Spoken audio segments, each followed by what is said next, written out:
Scoo, heart over head. Now, I also think that is a bit of a nonsense, but when you come to make a choice in a big race like Ruby Walsh has to over Hurricane and Fly and Faugheen, can your heart as a top jockey ever rule your head? Or is it simply about where the money might come from at the end of the race?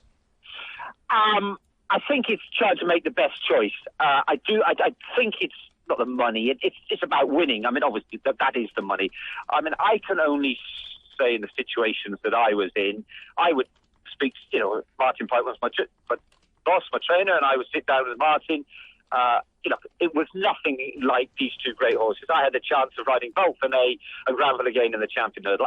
Faugheen was winning everything and going very fast. Granville again, the first blood vessels run badly at Kempton. And I wanted to ride Faugheen, and Martin kept saying to me, come down and sit on Granville again. Come down and sit on Granville again.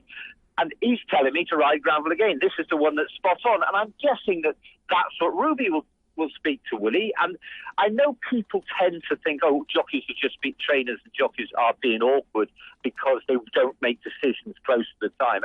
Again, quoting my great boss, Martin used to say to me, well, what you're going to, what's happening, in 3 weeks' time, what you're going to ride, he said, well, you can't make a decision because we don't know the ground, we don't know what the weather's going to do, we don't know how the horse is. Wait till the last possible moment to make your choice so you have as many factors as possible, have as many of the decisions you need to make. Because you look at the ground, I mean, am I right? I know John's there as well.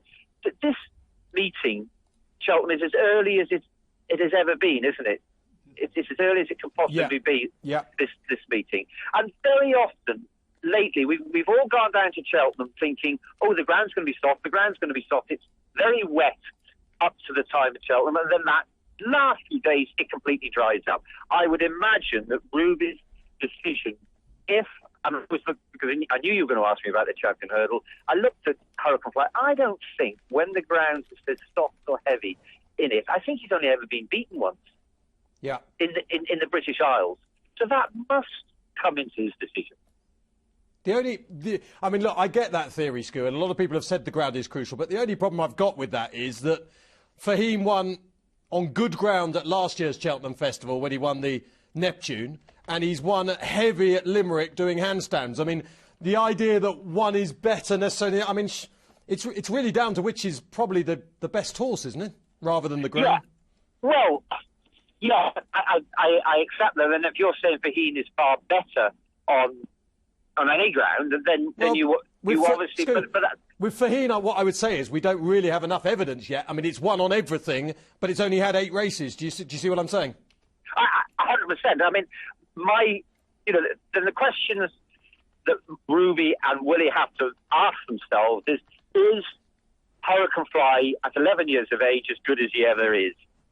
Possibly evidence is telling me that he is on his performance the other day. He's at his best on heavy ground.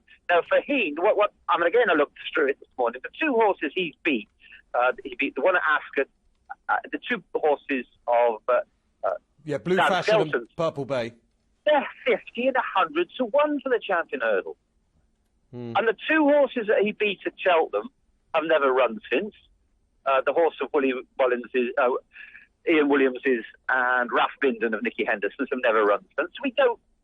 It must be a very difficult decision to make. I mean, that's why he will have to discuss it with Willie, how they're working, and I think the ground will make a big difference because I think Hurricane Fly gets a little bit outpaced on that faster ground around Cheltenham.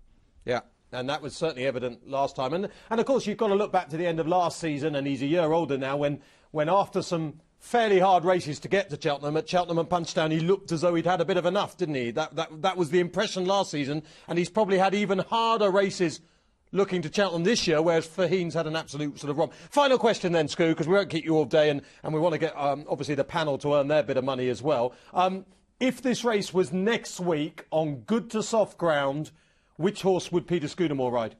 Good to soft, I might go for Faugheen, but I mean, I think it's down to the ground. Personally, that's what look, I don't know how they're working, but I do think the ground will be the major factor. That's my opinion. You better ask Ruby and Willie Mullins for the definitive answer. No, I if think they'll talk to you. You Do they picked still speak to you? Do they still speak to you?